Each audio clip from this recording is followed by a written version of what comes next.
Hi friends, welcome to Jaya's garden. இன்றைக்கி ரொம்ப வித்தியாசமான ஒரு சட்னி செஞ்சு காமிக்க போகிறேன். ஆனால் பேர் பார்த்தீங்கன்னா பழைய பேரில் தான். அது என்னன்னு ரொம்ப பில்டப் கொடுக்குறேன்னு நினைக்காதீங்க. ஃபஸ்ட் டைம் நீங்கள் ஜெயாஸ் கார்டன் சேனலை பார்க்குறீங்க அப்படின்னா கண்டிப்பாக ஜெயாஸ் கார்டன் சேனலை சப்ஸ்கிரைப் பண்ணிக்கோங்க. அப்படியே பக்கத்தில் இருக்கக்கூடிய பெல் ஐக்கானை ஆல் ஆப்ஷன் போட்டு வச்சுக்கோங்க. அப்போ தான் நான் போடக்கூடிய வீடியோக்கெல்லாம் உங்களுக்கு உடனுக்குடனே நோட்டிஃபிகேஷனில் வரும். இது தக்காளி சட்னி தான். அப்படி என்ன பெருசாக வித்தியாசமாக செஞ்சிட போகிற அப்படின்னு தானே கேட்குறீங்க. அதுக்கு முன்னாடி கொஞ்சம் நல்லெண்ணெய் விட்டுருக்கேன், காஞ்சிடுச்சு. கடலைப்பருப்பு கொஞ்சம் தாராளமாக, ஏன்னா நம்ம 1/2 கிலோ தக்காளி எடுத்திருக்கேன்.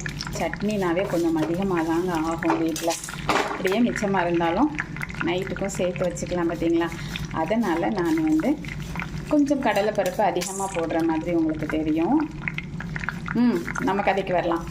வெங்காயம் போட்டு தானேங்க தக்காளி சட்னி செய்வீங்க. இன்றைக்கி வெங்காயம் போடாமல் ஒரு சின்ன வித்தியாசமான ஒரு சில விஷயங்களை மட்டும் செஞ்சு சூப்பராக நம்ம ஒரு தக்காளி சட்னி செய்ய போகிறோங்க. முதல்ல கடலைப்பருப்பு ஒரு கை அளவுக்கு போட்டுருங்க. ஓரளவுக்கு ஒரு 2 நிமிஷம் கடலைப்பருப்பு வதங்கின உடனே நம்ம உளுந்தம்பருப்பு, நீங்கள் கருப்பு உளுந்து பிடிக்கலைன்னா நீங்கள் வெள்ளை உளுந்து கூட போட்டுக்கோங்க. நம்ம மேக்ஸிமம் கருப்பு உளுந்து தாங்க, அதுவும் ஒரு 3/4 கை அளவுக்கு. அந்த கடலைப்பருப்பு அந்த சட்னியை பயன் பண்ணுறதுக்கும் உளுந்தம்பருப்பு நல்ல ஒரு ஃப்ளேவரை எடுத்து கொடுக்குறதுக்காக போடுறோம். நல்லா ஒன்று போல் அப்படியே வதக்கிக்கிட்டே இருக்கணுங்க.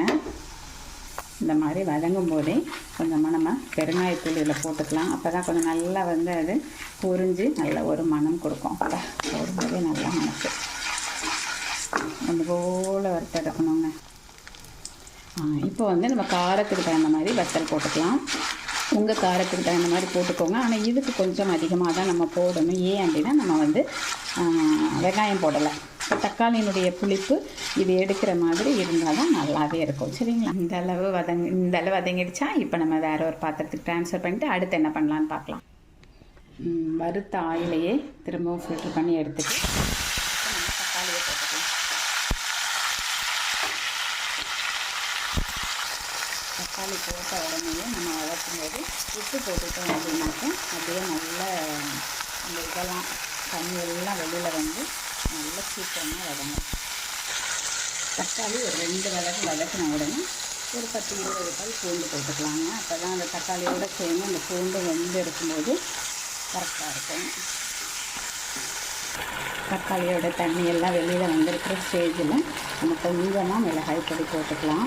இந்த மாதிரி போடுறதுனால நமக்கு ரொம்ப கலரை, தக்காளியோடு நம்ம மிளகாய் பொடி சேர்த்தாலே அது குழம்பு சட்னி எதுக்காக இருந்தாலும் சரி, அந்த கலரை நல்லா டார்க்காக நமக்கு எடுத்து கொடுக்கும்.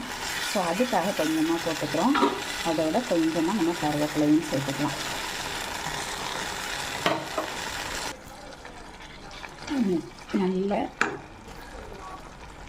நல்லா அந்த தோலும் அதோட ஜூஸும் தனியாக பிரிஞ்சு நல்லா வெந்துடுச்சு. இப்போ கடைசியாக நம்ம இறக்க போகிற நேரத்தில் நல்லா ஒரு ஸ்பூன் கிட்ட ஜீரகம் போட்டுக்கலாம். இப்படி கடைசியாக ஜீரகம் போடுறதுனால அந்த சட்னியில் அந்த ஜீரகத்தோட ஃப்ளேவரோட ரொம்பவே நல்லாயிருக்கும். இப்போ நம்ம இறக்கி ஆற வச்சுட்டு கொரன்னு அரைச்சிட்டு வர போகிறோம்.